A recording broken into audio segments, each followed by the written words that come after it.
Yooyyaa daawwattoota keenya jalatamoo fi kabajamoo oolmaa bultiin badhaadhaa nu daawwachuuf dhufuu keessaniif hedduu isin galateeffannaa sagantaa kan jaalachuun faffacaasuu waliin ga'uun yoo maatii hin taane sabiskiraayib godhuun maatii tayaa isiniin jecha araara Zanzibar Tanzaaniyaatti gaggeeffame irrattu Jawaar Mohammad dhaamsa dabarsee jira.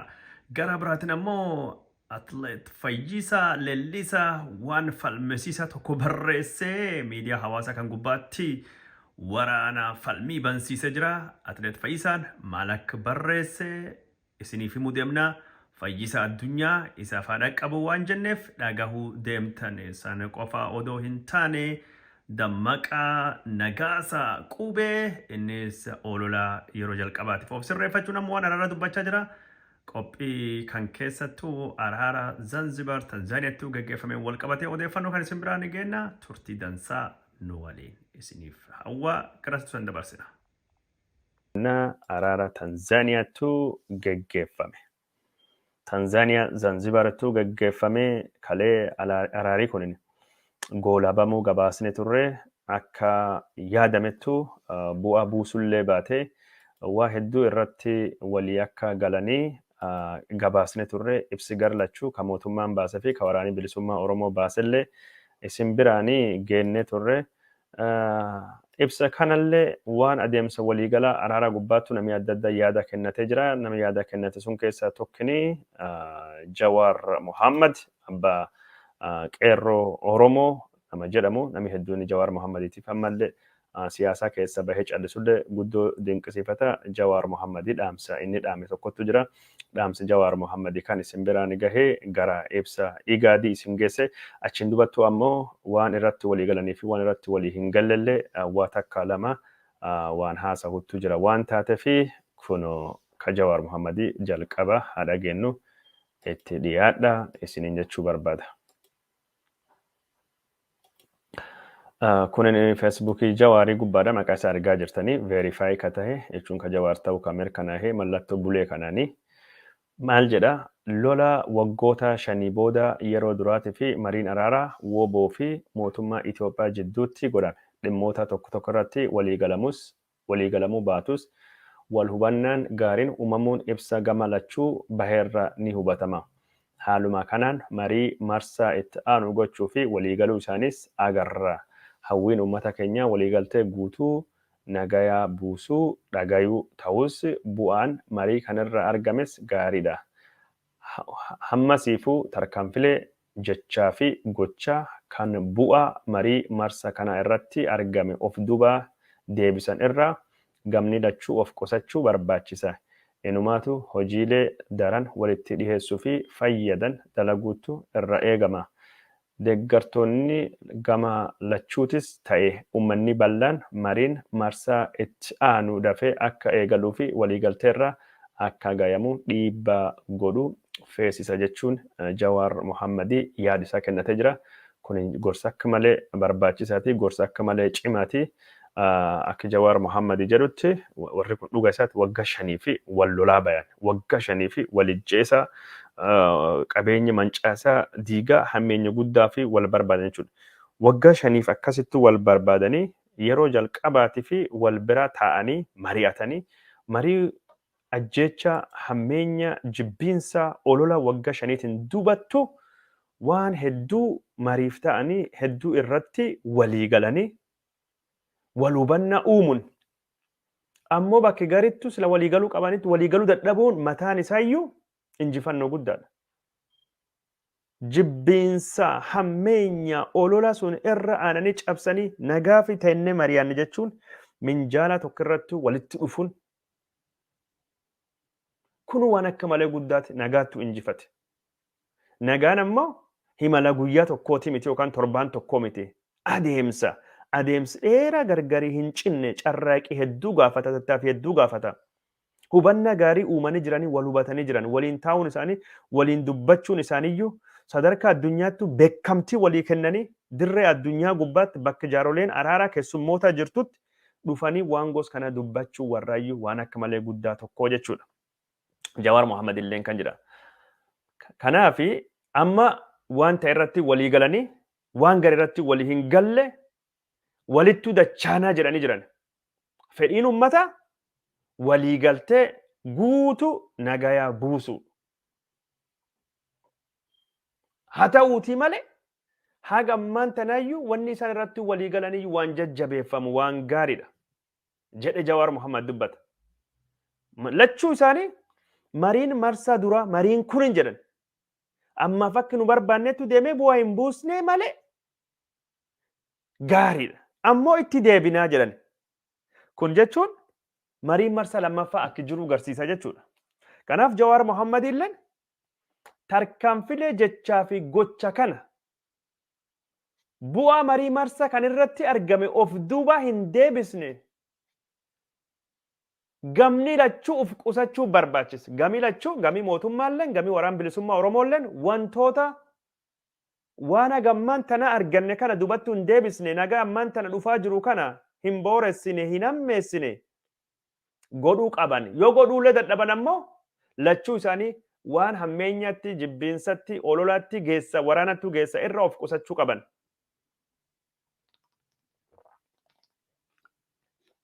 Inumaayyuu lachuu isaanii hojiilee daran walitti dhiyeessu fayyadan dalaguuttu irra eeggama.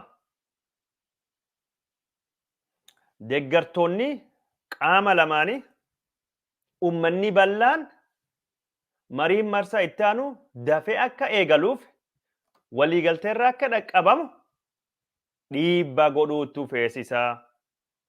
Jawaar dhaamsa cimaa dhaamsa gaarii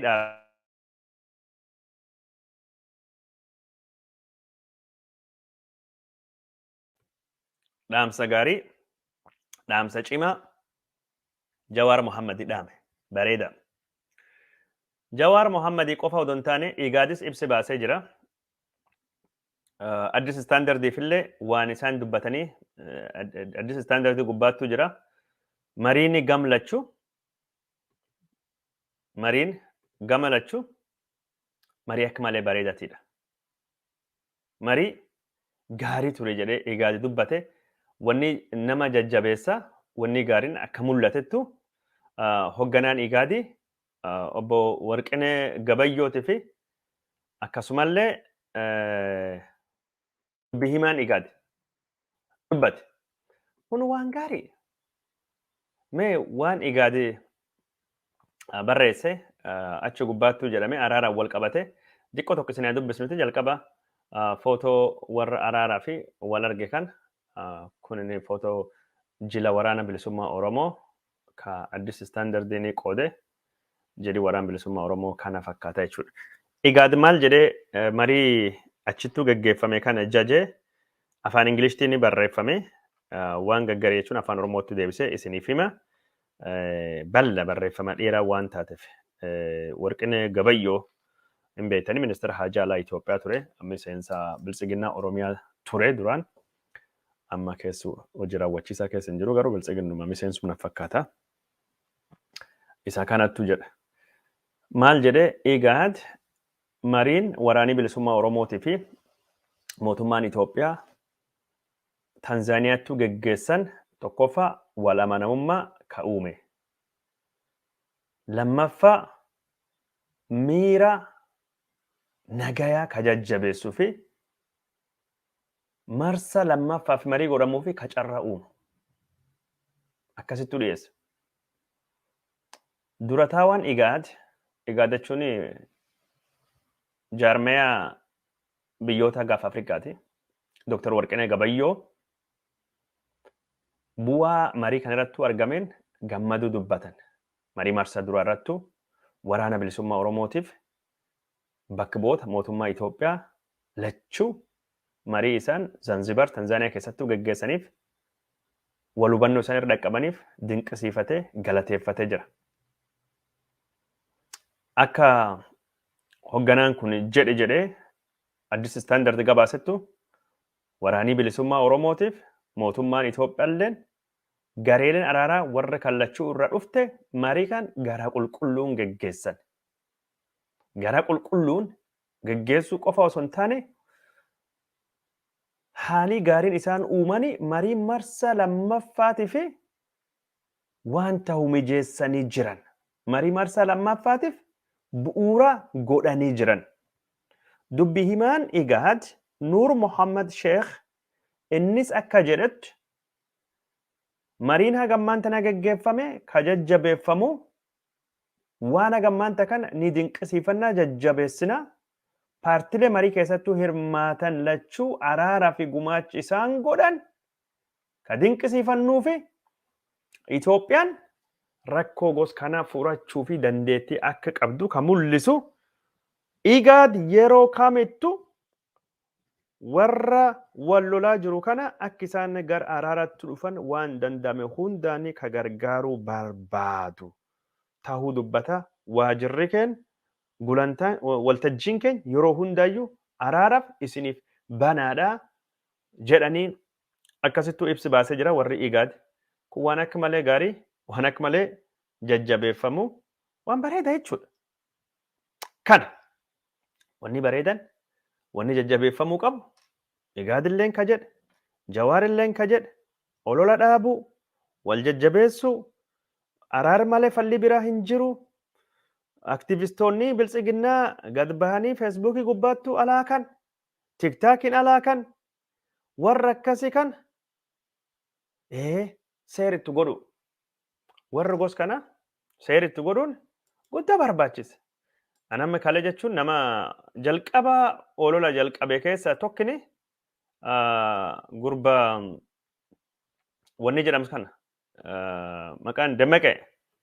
Dammaqeetu ture ka jalqaba dhufe waan araara kan irra barreesse kunoo araarii akka jedhamu hin taane shaneen nagaa hin feetu maali jedhee barreesse. Har'a ammoo jechuun footoo warri kanaa baasee qabatee baasee araara nageenya tokkummaa jedhee jira. Jila ollaa jedhee baasee jira. Kun waan gaarii waan jajjabeeffamu. Har'a nama bira tahee dhufe haala gos kanaatiin dubbata. Jila ollaa argitanii jirtanii araara nageenya tokkummaa jedhee jira. Dammaqee nagaasaa qubeetidha. Kalee waan wal dhaba dubbata. Kalee waan hammeenya dubbata. Araaramee gad deebi'uun isaa waan gaarii. Kalee jechuun wanni jedhee meebii namni hedduun hin garre jechuun isin agarsiisuti. Akkaataan inni ittiin barreesse kalee xiqqoo olola of keessaa qaba. Gaarii hin turre. Har'a ammoo qalbii isaattuu deebi'ee gorsi namni hedduullee gorsellee dhagahee waan araaraa waan gaarii dubbatee jira barreessee jira. Kan inni kalee barreesse kunoo kana isinii haa dubbisuutu isin agarsiisuti. Ejjennoo namaa hin jijjiirama. Namni ejjennoo isa jijjiiree karaa nagaatti deebi'ee karaa araaraatti deebi'ee karaa waan gaariitti deebi'ee nu jajjabeessuu qabna. Araara marsa duraa kana kan gufachiisee qabxiiwwan lamaan kana gaaffii mootummaan ce'umsaa fi hidhannoo hiikkachuu fudhachuu diduudha. Lamaan isaatu farra araarati. Odoo hin hiikkanne araarii hin jiru. Lammata siyaasni Oromoo isa bara chaartara irra hin jiru. Sun hafnaan isa waggaa dabre irrayyuu hin jiru. Tokko waggaa 150 ture salphaatti hin hiikkatu jedha. Isa rakkoo waggaa 150 san waggaa 5 dura lafee fi dhiiga qeerroo fi qarreen awwaalameera. Mootummaan biyya bulchaa jirus gonkumaa kan baroota duriin wal hin ilaallatu. Ilmaan abbaa gadaati amma dubbii walii fi abboomuu dhabuu yookiin dhiisuudha. Aangoo walii fi qooduun ni danda'ama. Kanaaf warri araaraa fi affeeramtan marti dubbii cehuu fi cehuu keechan dhiisati akkaataa yookiin kallattii mootummaan araaraa haala ittiin waliin hojjetan irratti xiyyeeffachuudha. Taranyaa warra jedhamanii Oromummaa isaaniitiin abaaraman jiratti makamuudha. Kanaan ala jaalannus jibbinus kana booda Oromoo fi kan cehus kan ceesisus hin jiru. Bokkuu Oromoo harka buusuu fi wuxxifannaa warra masaanuu fi guuza bahus hin feesisu. Qe'een Oromoo nagaa fi tasgabbii argachuu qaba. Warri biyya hambaa teessanii odoo hin beekini kaayyoo faallaa amma itti deemaa jiru deeggartanis qalbiitti deebi'a. Daandii araaraa qofa irratti xiyyeeffadha. Guyyaa gaarii. Atiin waan kan edit godhee na fakkaata. Kalee jalqaba yoo barreessu akkas hin turre kun waan gaarii. Mee edit history isaa ilaallu? Okay. Edit history. Okay. Maal godhe edit ka godhame? Okay. Edit history. See all edits. Okay. Addunyaan tolte waan cufaayyuu agarsiisa. Okay, all edits.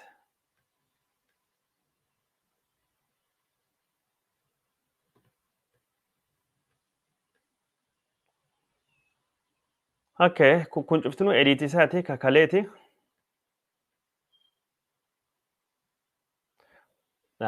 Kakalee inni barreesse I think waa hedduu edit godhee sirreesse'a kalee akka ololaatiin barreesse araara marsa dura kan gufachiis qabxiiwwan lamaan kana gaafii mootummaa ce'umsaa fi hidhannoo hiikkachuu fudhachuu diduudha.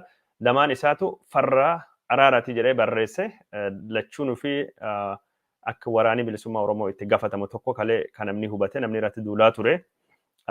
Tokkin isaa kabira ammoo namni duula guddaa banee dadhaban tokko qabaa ganna dhiisa jedhan dadhabanii hedduun keessan arguu hin oolle Fayyisaa Leellisaa atileetii Oromoo suni Fayyisaan maal akka inni ta'e namni hin beeku Fayyisaan haguma biyyattuu galee deeggara badhaadhinaa tahee lola guddaa geggeessaa yeroo hundaayyuu wanni isaa nama hedduuf hin galle inni araarayyuu akka deeggaruu hin fakkaatu duula guddaa geggeessaa jira.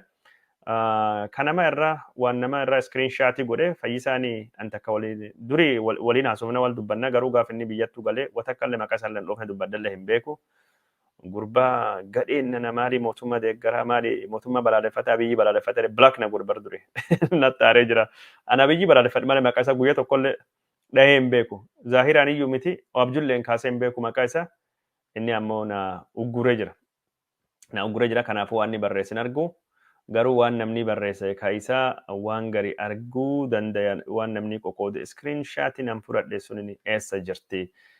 Fayyisaa waan inni jedhetu jira waan taateef waan Fayyisaan jedhe kan silaa dolaalle gaarii saniin durattuu saniin booda immoo gara araara deemna. Where is Fayyisaa? Mee wanni Fayyisaan barreesse dammaqaa argadhee jira. Fayyisaa immoo hin arganne? Okay. Mee as keessa ilaala eeg. Yeah, okay. Okay, Fayyisaa illee argadhee jira. Fayyee keenya eessa jirta? Miila qofaamillee mataallee yaada siin jedhanii fayyee mataa caala miilaan yaada jedhee namni muuditti qabata. Kan garuu mataallee mataa cimaallee qabaa jedhee yaada miila qofaa miti mataallee yaaduu danda'a. Inni illee jechuun dallansuu irraa deebi'ee qoxxee irraa deebi'ee hinaaffaa mormii aarii wali qoosuu aduu irraa deebi'ee gara nagaa dhufe gaarii jenna akkuma miili shaarpii ismaartii sammuuleen ismaartii ta'uu danda'a. Fayyisaan nama galata guddaallee oolee ambaasaadara qabsoo Oromooti. Qabsoo Oromoollee jechuun gaafa Oromoo pirootestii san gaafa dargaggoota gaafa Olompikii Riyoo Biraazilii san akka malee beeksise ambaasaadara qabsoo ture.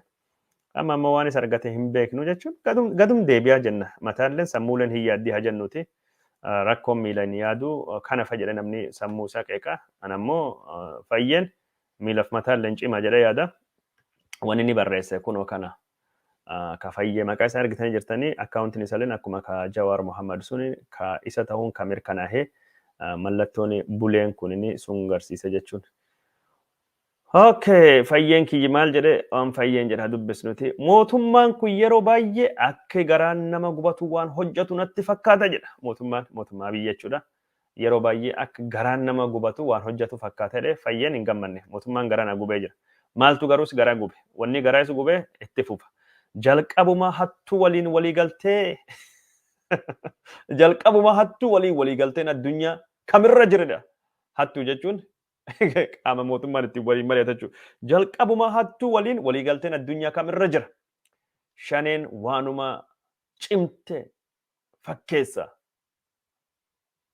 Mootummaan shanee irratti hin hojjenne kun dhugaa lafa jirtudha. Shaneen an balleessuu nan danda'a garuu mootummichi kanaa fedhii qaba.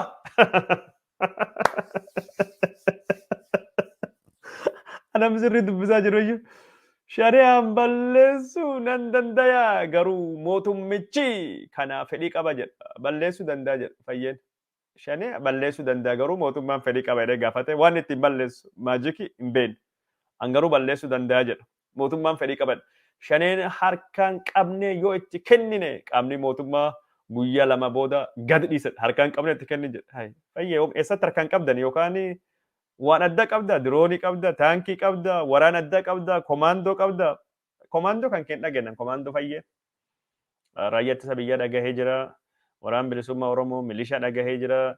Faannoo humna adda shiftaa. Ka fayyeen dhageenye yooma kenni harkaan qabeetti kennillee hin beeknu harkaan qabuu danda'u sallee hin beekuun Garuu akkan jedhe shanee harkaan qabne yoo itti kennine qaamni mootummaa guyyaa lama booda gad dhiisa. Bara gadhee bara hattuun hattee qaanii dhiiftee jaarsummaa fi qophoofte jechuun qaanii guddaadha. Gandoota baadiyyaa kan diige shanee osoo hin ta'in mootummaadha. Akkamitti jedhee gaafata. Ayyaayyaayyaa. Hidhata gandoota gandarraa fuunee gara magaalaa galchuun gandoota baadiyyaa shanee fi hurufaa godheera. Kanaafuu hattuu fi karaa yeroo ati saaqxu diini eenyu akka ta'e nutti beekuu hin dandeenyu. Nuti beekuu hin dandeenyu. Yookaan akkana ta'e yookaan akkana ta'u taate Fayyisaa maaltu dhibe? Fayyisaa kiyya achiin duubatti Fayyisaa addunyaa siyaa fayyisuutu fayye waan biraa hin jennu Fayyisaa addunyaa siyaa dhaqqabuuti fayye. Fayyisaa addunyaa Fayyisaa addunyaa siyaa dhaqqabu jechuun malee wanni biraa kan jennu hin jiru. Alaabaa kana jechuun junta shanee maali jedha. Fayyeen jechuun aguma miilii hojjetu mataallee inni hojjeta. Yoo akkam xiqqaate miilaa gadi hin hojjetu sammuun isaa sammuu qaroo qaba. Sammuu shaarp ta'e qaba. Fayyee kiyya Fayyisaa addunyaa siyaa dhaqqabe sammuun sii qaramte. Yoo sammuun itti fayyadamte guddoo gammannaa. Atilleen akka Fayyisaa addunyaa sii dhaqqabe gara araaraa gara nagaa deebituu abdanna. Kottu gara araaraa, kottu gara nagaa, kottu gara araaraa, kottu gara nagaa. Faayidaa hin qabu. Oromoon akka wal haatu godhuun, akka wal loltu godhuun wa tokko faayidaa hin qabu waan taateef lola yookaan walitti bu'iinsi hin jajjabeessin fayyee. Kun faayidaa hin qabu. Yoo nagaan bu'e maybe duroomtee jirta, horii argattee jirta, duroomee jettee namatti haasofta si beekna jechuun baga argattee baga horiillee mootummaa irraa fudhatte. Warri bira kasirraa fudhatu hin jiru qabeenyi kan Oromoon bira dhuftee sirraa hin fudhatu. Si miti warra Tigraay irraa hin deebisne, warra Amaaraa irraa hin deebisne. Nami qabeenyi kan keetu qulleen hin jiru. Yoo Oromoon walii galte inumaayyuu irra caala biyyittii tasgabbooftee qabeenyi kan keetillee waaraa ta'ee bor warri dhufulleen tareenya jedhee sinaariyuu yookaan isaanuun dhufanii yoo Oromoon tokko taate vulnerabilitiin cuftinuyyuu badee atillee irra caala tasgabbooftee irra caala duroomuu dandeetta. Oromiyaan nuufi miti ormaayyuu ni gaa waan taateef yoo mootummaan kun si duroomsellee gaarii. Ka dhufu ammoo qabeenya sirraa hin fudhatu. Sirraa hin fudhatu yoo si dabalan malee qabeenya kan kee. Kanaafuu akka Oromoon wal jibbuu, wal alagoomsuu, wal ormoomsuu, wal xireeffatuu waan gos kana dhiise. Okay? Wanni gos kana faayidaa waan tokko hin qabdu. Kana jennee Fayyisaallee gorfannee miila qofaa mitillee mataallee yaadii fayyee. Farda juntaa maalii waan jettullee dhiisi. Fayyisaan akka malee qaroo. Fayyisaa kiyya Fayyisaan addunyaa siyaa dhaqqabuuti. Qees balaa ifa birdeemi. Fayyisaan addunyaa silaa itti amantaa siyaa. Hammeenya siyaasaa keessattuu dhiisi. Kanumsi gorsaniin. Gara araaraatti waa dhufnuti. Nulleen jechuun akeekan kee waa cifaa qaba gannoliisa jechaa baane dure. Amma argine laalle. Wal dhabii kun jechuun ka gaafa gosa harka wal qaxxaamursee gara Riyoo sun addunyaa beeksifte irraa adda. Gaaf sun alagaa warra biraattuu jira. Gaaf sun iyyuu onnee kan hin qabdu akka ammaan tana jechuun waa cifaan jirtu qabaa ganna dhiisan jettu. Kanaaf marroolleen taanaan warri biralleen cuftinu obboleeyyanum kan keetii horii kan kee namni sirra saamu hin jiru. Namni si miidhu hin jiru, namni si ajjeesu hin jiru, namni qabeenya hin fudhatu hin jiru. Walitti nu gaayaa nuu cufaayyuu ni dhaqqaba. Si'um jajjabeessu si'um gargaaruu fi durummaan kan irra caala akka inni waaraa ta'uuf boora akka rakkoon sirratti hin dhaqqabneef. Taranyoota maalota warra jedhe si arrabsu kan hin gartani. Warri kan cufa argaa jirtani. Warri kun cuftinu sodaa jettee yaaddani. Kana akka sodaa siif hin taane qabeenyaan kee wanni hin taane sani kasi gargaaruu barbaadu. Kana jennee dubbanne daawwattoota keenya jaallatamoo fi kabajamoo sagantaan keenya akkuma itti fufettu jira. Odeeffannoo keenya kabiraa kagadafe waan araara irra haasu.